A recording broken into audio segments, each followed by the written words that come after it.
안녕하세요. 오늘은 창세기 38장입니다. 그 후에 그러면 이제 요셉을 애굽에 팔고 야곱이 슬픔에 빠진 후에 유다가 자기 형제들로부터 떠나서 내려가 아둘람 사람 히라와 가까이 하니라. 여러분 생각해 보면 유다가 이러한 선택을 할 만하지 않습니까? 거짓말하고서는 못 살잖아요, 사람이. 그렇죠? 그리고 아버지가 그렇게 슬퍼하는 상황에서 형제들이 아주 평안하게 잘 지내긴 어려웠겠죠. 그래서 그가 이제 아예 그냥 아둘람 사람 히라, 여기 히라의 이름의 뜻은 귀족이에요. 귀족. 그렇다고 하는 것은 이 높은 사람과 함께 이름만 그럴 수 있지만 아무튼 가까이 하게 됩니다. 2절입니다. 유다가 거기에서 가나안 사람, 이제 드디어 가나안 사람 수아라 하는 자의 딸을 보고 그를 데리고 동침하니 여기서 수아는 이름의 뜻이 뭐냐면 부유하다의 뜻이에요. 그러면 이쪽에 있는 사람들은 약간 이게 물질적 풍요 그런 거를 추구하는 사람이지 않았을까라고 하는 그런 조심스러운 묵상을 해보는 거예요. 딸을 보고 그를 데리고 동침하니 3절입니다. 그가 임신하여 아들을 낳음에 자, 유다가 그의 이름을 줍니다. 이름은요, 엘이에요. 저희가 그동안 뭐 엘 나오면 다 하나님이라고 했잖아요. 근데 이 엘은 한글로는 엘이지만 원어로 보시면 에르예요. 에르. 에르. 이거의 뜻은 뭐냐면 자각입니다. 자각. 깨닫다. 그러니까 유다가 어떠한 깨달음을 얻었었나 봐요.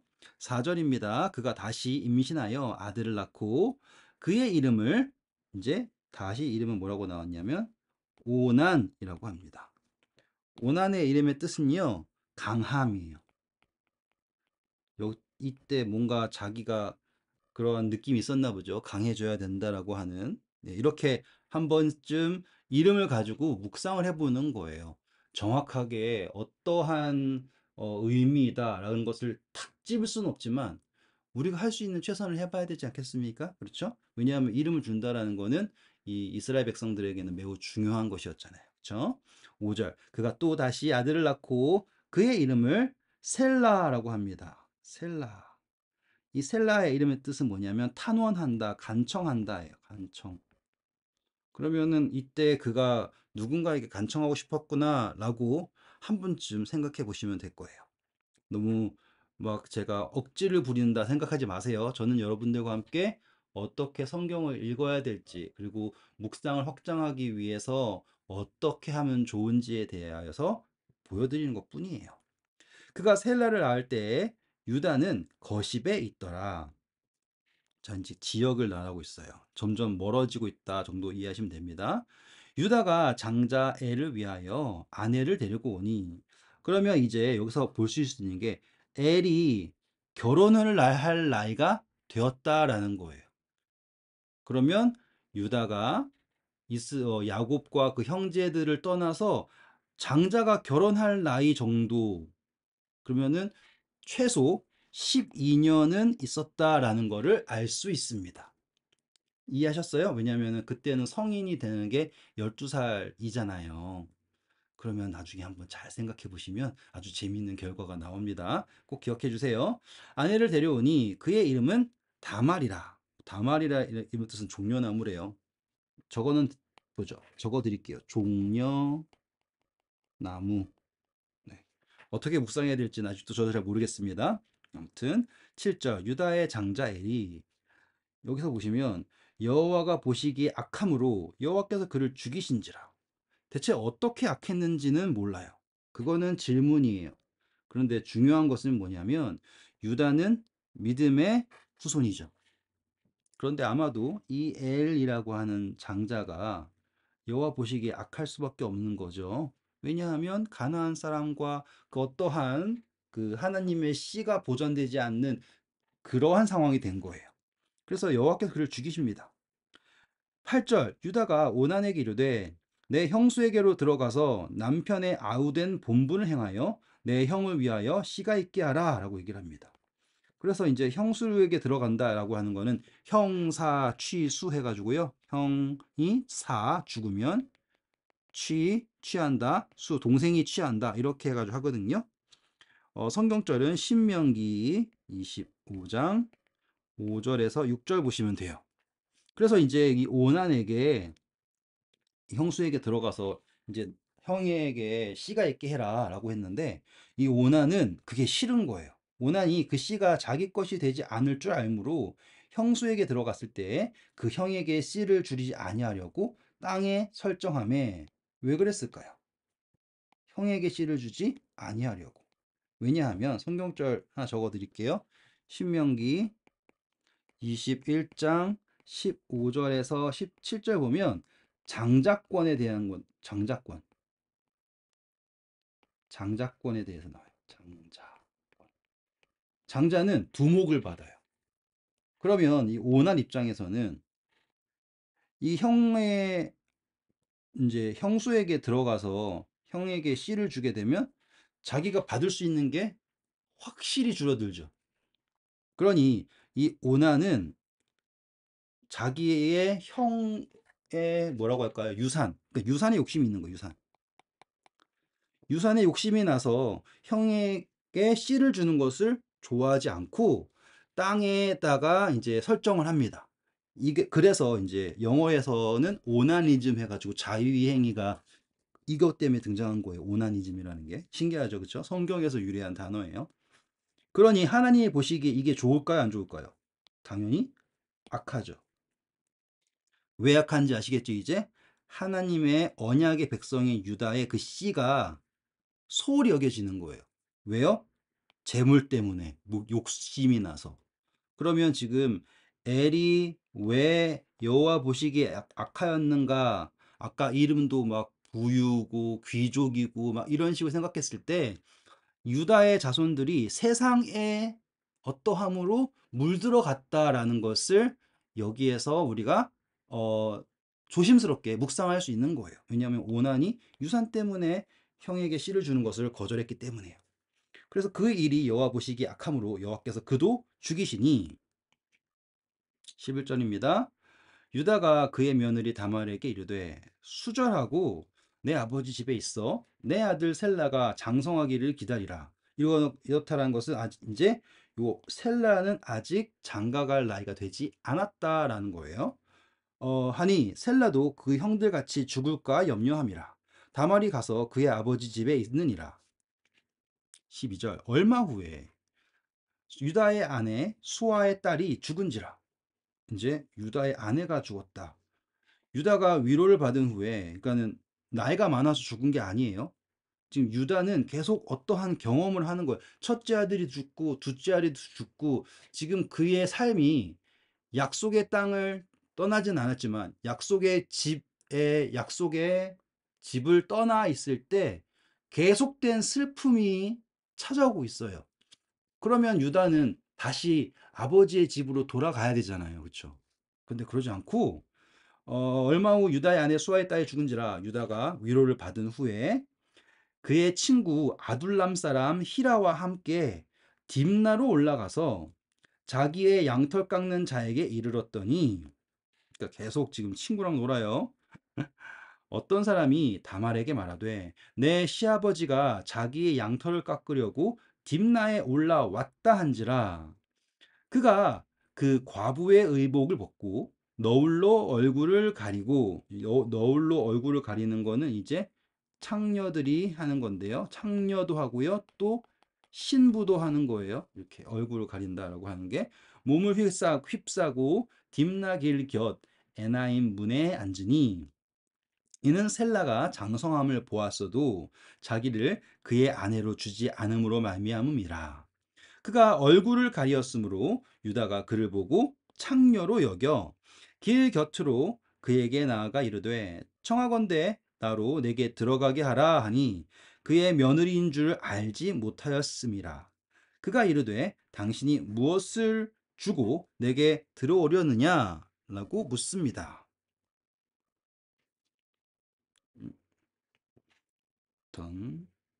그리고 17절입니다.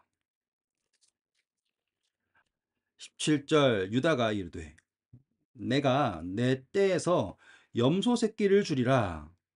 그가 이르되 당신이 그것을 줄 때까지, 자, 중요한 단어 나왔어요. 담보물을 주겠느냐라고 묻습니다. 지금 이 대화를 들으시면서 여러분 무슨 이야기가 오가는지 잘 모르시겠죠? 그런데 제가 나중에 이것을 잘 하나씩 하나씩 풀어 드릴게요. 기대하셔도 좋아요. 유다가 이르되 무슨 담보물을 내게 주랴? 그가 이르되 당신의 도장과 그 끈과 당신의 손에 있는 지팡이로 하라 라고 합니다. 지금 이거는요, 모든 걸 다 달라는 거예요. 도장은 인장 말하는 거예요. 그쵸? 그리고 그 끈은 뭘 얘기하는 거냐면 팔찌 같은 거 말하는 거예요. 팔찌 같은 거. 아시겠죠? 그러니까는 그냥 끈을 말하는 게 아니라 팔찌 같은 거. 그러니까 도장은 어떠한 자기의 신분과 모든 것을 하는 거고요. 지팡이는 이제 목자에게 있어서 지팡이는 권력입니다. 와, 제가 그 인도에 있을 때 뭐라고 할까요? 목자들이 직접 양을 파는 시장에 가서 이제 자주 있었어요. 어쩌다 보니까요. 그러면 거기에 지팡이를 만들어서 파는 사람들이 있어요. 그러면요, 사람들이 목동들 사이에서는 그 지팡이가 약간, 야, 쟤는 저렇게 멋진 지팡이를 든다, 뭐 이런 게 약간 우리가 우리말로는 뭐 좋은 차 타면 사람들이 막 쳐다보는 것처럼 확 멋진 지팡이 들고 있으면 사람들이 난리가 나는 거예요. 네, 그래서 이 지팡이는 또 다른 어떠한 신분을 상징하는 어떠한 상징이 될 수 있다라는 거예요. 그래서 유다가요, 얼마나 이 다말에게 들어가고 싶었으면 유다가 그것들을 그에게 주고 그에게로 들어갔더니 그가 유다로 말미암아 임신하였습니다. 드디어 이제 유다로 말미암아 임신하였습니다. 장자로 말미암아 임신도 못했어요. 그리고 죽었죠. 그런데 이제 유다로 말미암아 임신을 했습니다. 19절입니다. 그가 일어나 떠나가서 그의 너울을 벗고 과부의 의복을 도로 입으니라. 유다가 그 친구 아둘람 사람의 손에 부탁하여 염소 새끼를 보내고 그 여인의 손에서 담보물을 찾으려 하였으나, 친구를 보내서 했네요. 그가 그 여인을 찾지 못한지라. 그가 그곳 사람에게 물러 이르되 길 곁 에나임에 있는 창녀가 어디 있느냐. 그들이 이르되 여기는 창녀가 없느니라. 야, 좋은 곳이네요. 그쵸? 여기는 창녀가 없느니라. 얼마나 건전한 곳인지 볼 수 있죠. 그러니 이 누구예요? 이름이 까먹었어요. 딸의 이름이 뭡니까? 디나였어요? 어디 있어요? 어, 어디 있어요? 왜 안 보여? 디나 맞죠? 제가 다시 확인해 볼게요. 다말이네, 다말. 어우, 제가 큰일 날 뻔했네요. 이게 맨날 하다 보면은 항상 정신을 차리고 해야 됩니다. 안 그러면 또 놓고 해야 돼요. 그러면 안 됩니다.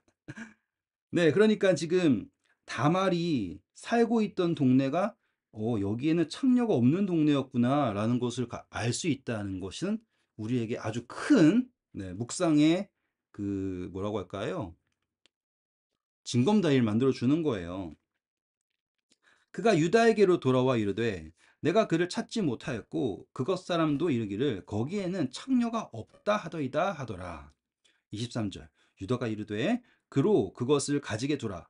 우리가 부끄러움을 당할까 하노라. 내가 이 염소 새끼를 보냈으나 그대가 그를 찾지 못하였느니라. 그리고 몇 달이 지났습니까?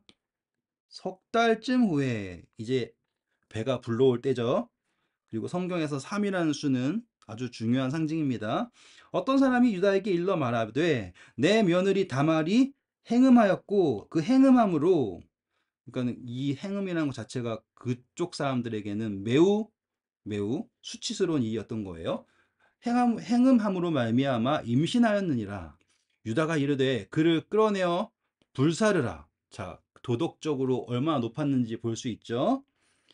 여인이 끌려나갈 때에 사람을 보내어 시아버지에게 이르되 이 물건의 임자로 말미암아 임신하였나이다. 청하건대 보소서 이 도장과 이 끈과 이 지팡이가 누구의 것이냐이까 한지라. 자, 도장, 끈, 지팡이, 그리고 임신하였다. 26절 유다가 그것들을 알아보고 이르되 그는 나보다 옳도다. 그는 나보다 옳도다. 내가 그를 내 아들 셀라에게 주지 아니하였음이로다 하고 다시는 그를 가까이 하지 아니하였더라. 자, 여기까지 하고 이제 설명을 해드릴게요. 우리는 이 이야기를 보고 야, 성적으로 이렇게 안 좋은 이야기가 우리가 입에 담기도 어려운 시아버지와 며느리 간의 이 상관한 것을 성경은 왜 기록하고 있을까? 이제 고민이 많이 되잖아요. 근데 잘 보세요. 일단은 다말이라고 하는 여자가 이방인이에요. 이방인. 제가 이방인이라고 적는 거 너무 당연할 수 있지만 여러분 마태복음 1장에 등장하는 그 족보 거기에서 등장한 여자 이름 거기에서 이방인 최초 여기에요. 그러면 이 다말이 가지고 있는 정신이 중요한 거예요. 다말의 정신. 다말은 단순히 그 유다의 아내가 되었다가 아니라고요. 그의 남편인 엘은 하나님 앞에서 악하여서 죽음을 당했지만 이 다말은 어쩌면 하나님의 언약의 후손, 언약의 씨라고 적을게요. 언약의 씨에 대한 갈망이 있는 여자였다라고 우리는 생각해야지 되는 겁니다. 왜인 줄 아세요? 바로 마태복음 1장에 등장하는 모든 이방 여자애들은요, 다 이렇게 하나님의 언약의 씨, 그리고 하나님에 대한 갈망하는 게 있었어요. 갈망이. 갈망이 있었다고. 룻기 보세요. 그쵸? 룻도 분명히 자기가 자유로울 수 있었어요. 그런데 어떻게 합니까? 어머니의 하나님이 나의 하나님이 되고 이렇게 간단 말이에요. 똑같이 다말도 같은 정신이 있는 거예요. 그래서 그는 이 약속의 씨를 놓치고 싶지가 않은 겁니다. 그래서 그가 비록 창녀의 모습으로 했지만 그는 결국 약속의 씨를 얻었습니다. 이해하시겠죠? 그의 갈망을 보셔야지 돼요. 어떻게 해서든 언약의 백성으로 들어가기 위해서 애쓰는 그녀. 그랬을 때 유다가 한 이야기가 바로 그는 나보다 옳도다 라고 얘기하는 거예요. 그리고 그녀가 자기의 임신을 보증하기 위하여서 이러한 것들을 받네요. 도장과 끈과 지팡이를 받네요. 그러면 이게 뭐가 중요하냐면 만약에 이것들이 없었다면 그녀는 창녀예요. 맞죠? 하지만 그녀가 받은 이 세 가지가 있었기 때문에 그녀가 옳다라는 게 증명이 되고 그가 살게 됩니다. 그리고 다른 사람들은 유다의 아들들은 다 죽었지만 그의 아내인 다말은 살게 되어서 언약의 백성으로 들어온 거예요. 그리고 이걸 이제 우리는 증표라고 하잖아요. 증표.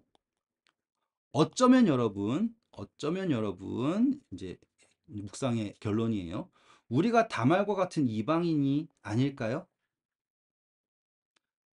그런데 과연 우리가 어떻게 이 언약의 백성에 들어올 수 있게 되었을까요? 할 수 있는 방법은 다말이 한 방법밖에 없는 거예요. 그리고 놀랍게도요, 성경엔요, 우리가 하나님의 백성 되었음에 대한 증표로 성령님을 주십니다. 음, 그게 신약의 핵심이에요. 성령님을 주십니다. 그리고 그 성령을 주실 때 예수님께서 뭐라고 그러셨어요? 내 이름으로 구하는 모든 것을 하죠. 그게 바로 도장이에요. 도장에는 무엇이 새겨져 있습니까? 이름이 새겨져 있죠. 그쵸? 아직까지 뭐 끈, 팔찌까지는 잘 모르겠지만 확실한 건 지팡이는 목자들에게 있어서 권세를 상징하죠. 그래서 우리에게 권세를 주셨죠. 어떤 식으로든 이렇게 제가 적용하려고 하는 모습 보이시나요? 뭐 혹 어떤 분들은 아 너무 억지스럽다. 왜 그렇게까지 해야 되냐? 라고 생각할 수 있을지 모르지만 여러분 이렇게까지 하는 이유는 바로 이 다말을 통해 태어난 그 후손이 바로 예수님이라는 거기 때문이에요. 이해하실 수 있겠죠? 아, 예수님은 아유 시아버지랑 예? 며느리랑 해가지고 태어난 그 더러운 핏줄에 태어났다. 이게 아니라 그 간절함을 통하여서 하나님의 백성이 된 다말을 통해 태어나셨다라고 이야기하면 묵상이 조금 더 의미가 있어지잖아요. 제 의도를 이해해 주시면 감사하겠습니다. 또 흥미로운 건요. 해산할 때 보니 쌍둥이네요. 오, 야곱하고 에서 생각하셔야지 돼요. 쌍둥이가 등장을 하면. 그래서 이 다말, 이방인이 임신한 다말에게선 쌍둥이가 나왔는데 예수님 이후에 뭐 교회가 갈라졌다 이런 것도 적용할 수 있겠죠. 해산할 때에 손이 나오는지라 산파가 이르되 이는 먼저 나온 자라 하고 홍색지를 가져다가 그 손에 메었더니 자, 저는 의사가 아니지만 아기가 태어날 때 머리부터 나와야 돼요. 그쵸? 그러면 근데 손부터 나오면 애가 나올 수 있어요? 없어요? 네, 저는 의사가 아니라서 모르지만 정말 너무 위험한 거예요. 그쵸? 그런데 이 먼저 손을 낸 애를 동생이 데리고 들어갔나 봐요. 그 손을 도로 들이며 그의 아우가 나왔어요. 그래서 아우가 산파가 이르되 내가 어찌하여 터트리고 나오느냐 하였으므로 그 이름을 베레스라 불렀고 그의 형 곧 손에 홍색 씌이는 자가 뒤에 나오니 그의 이름을 세라라 불렀더라. 여기에서 우리는 소심스러운 묵상이 가능해요. 원래 세라가 먼저 나왔으면 죽을 수밖에 없죠. 왜냐면 손부터 나왔으니까. 어렵다라고 할 수도 있고요. 하지만 베레스가 먼저 나옴으로써 살게 되었어요. 그리고 또 여기 보시면 또 홍색실이 있네요. 그러니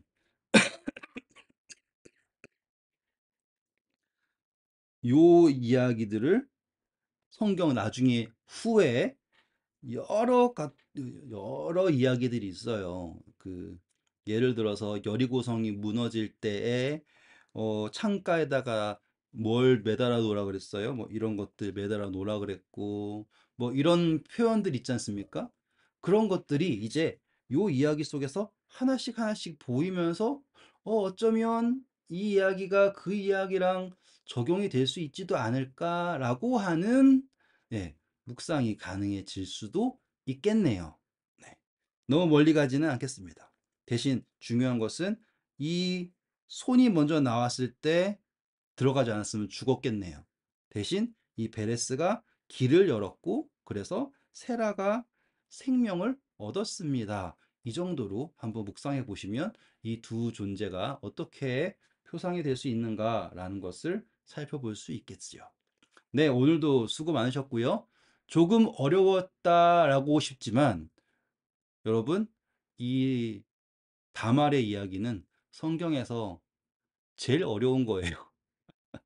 왜냐하면 도무지 이해할 수 없는 내용이니까. 그러니 이 제일 어려운 이야기를 좀 어려운데 라고 들으셨다면 여러분 성공하신 겁니다. 더 좋은 묵상이 있고 또 하늘에 가면 더 분명한 답이 주어지겠죠? 그러니 오늘 다시 한번 이 이야기를 읽어보시고 어떻게든 성경에서 예수님을 찾고 어떻게든 예수님의 사랑을 느끼는 저와 여러분 되기를 간절히 바랍니다. 오늘도 수고하셨습니다. 좋은 하루 되세요. 감사합니다.